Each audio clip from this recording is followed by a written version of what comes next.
So example 8, the distance between objects problem.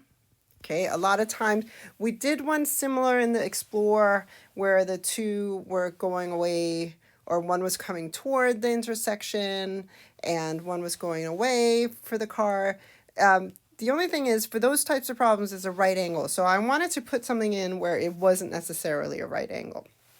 So a straight road, north and south, has a fork in the road with which veers off at a 60-degree angle.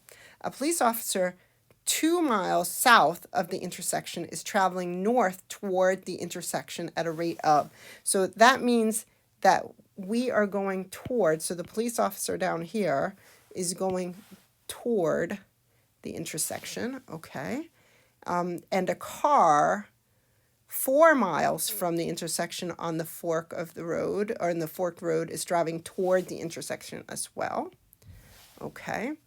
If the distance between the car and the police officer is changing at a rate of 80 miles per hour, how fast is the car traveling?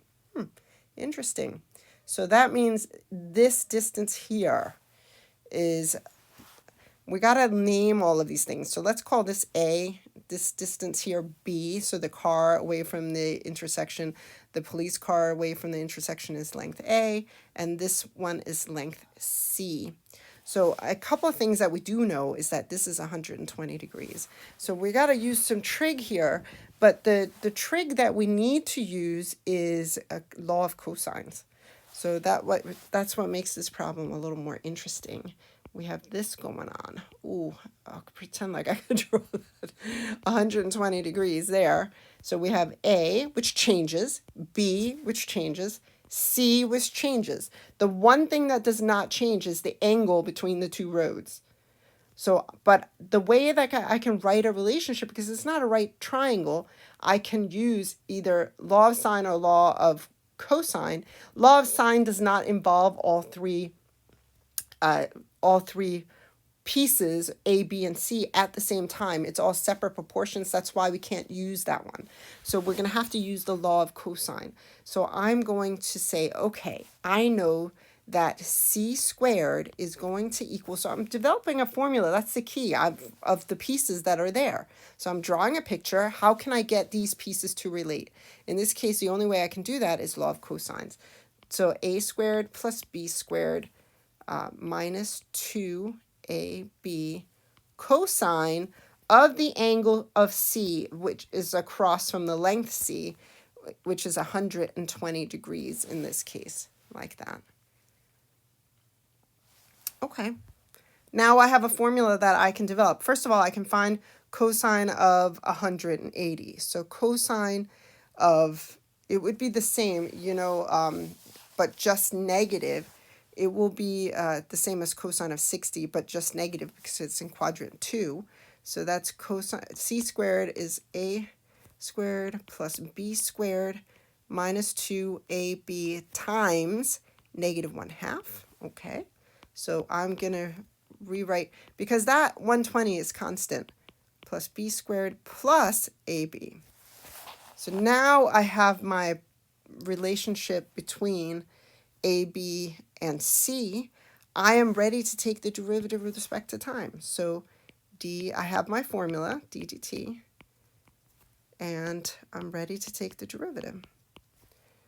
A squared plus B squared plus AB, which is now 2.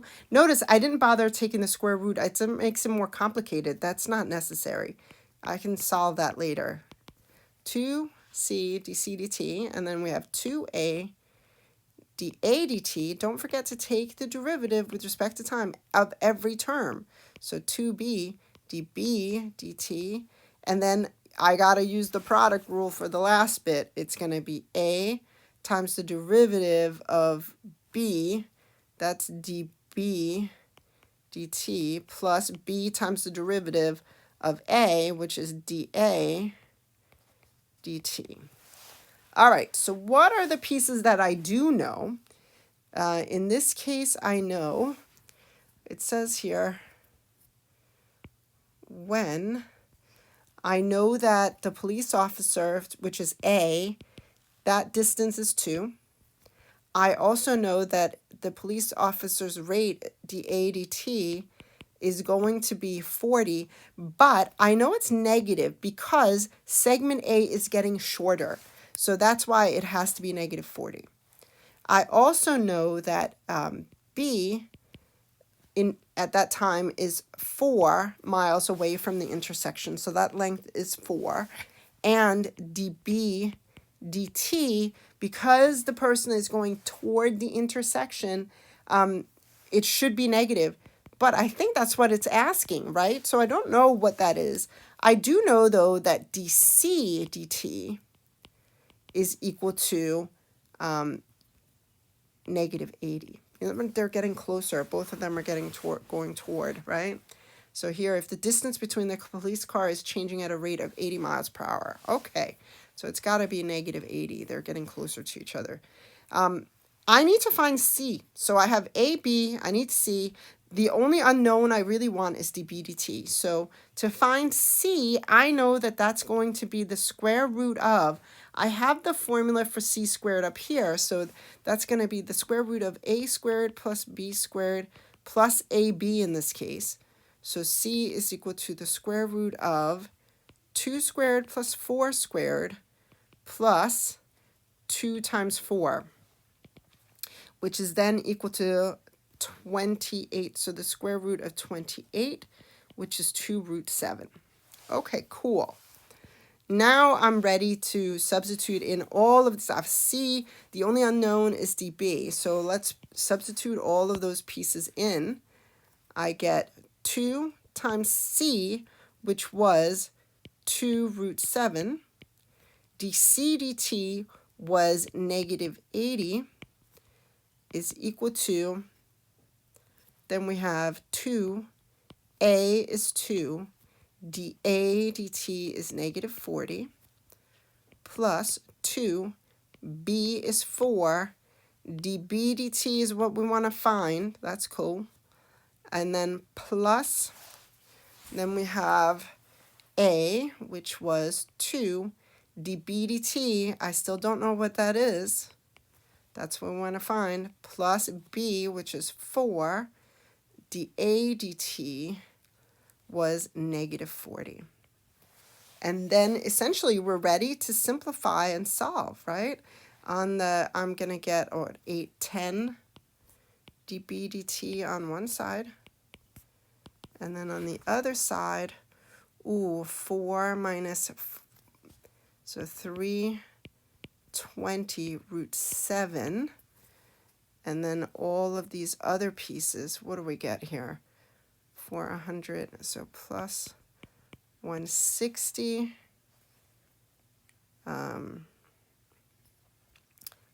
plus 160 again, because I think that's 160 and the other one is also 160. So that is going to give me dB dt is equal to, what is that? 320 minus 320 root 7 all over 10. So that is going to give me 32 minus 32 root 7. I'm hoping. I mean, I might have made a mistake in the arithmetic, and then you guys can let me know, right? So that is going to be miles per hour. All right, so if I stuff that into a calculator somewhere, we can figure out if the person is speeding. How fast is the car going? Is it speeding if the speed limit on that road is 50 miles per hour? I don't know. I'll have to look that up. What would that be? Let's enter that into a calculator here, if it'll let me.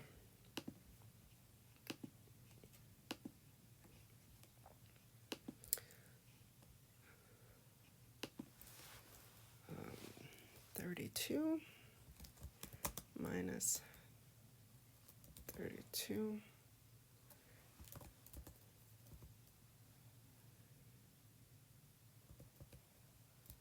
root of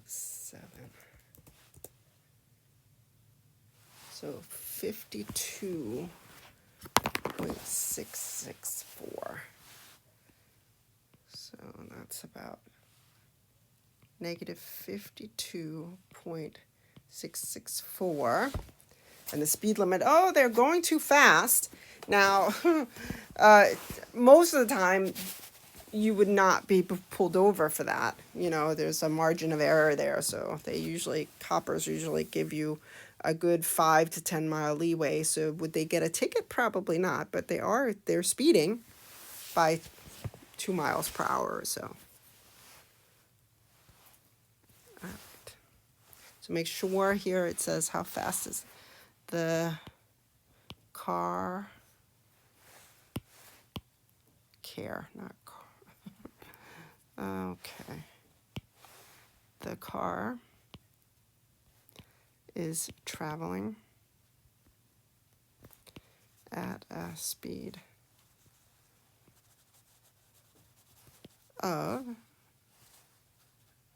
52.664 miles per hour, which means it is speeding, oh boy, okay.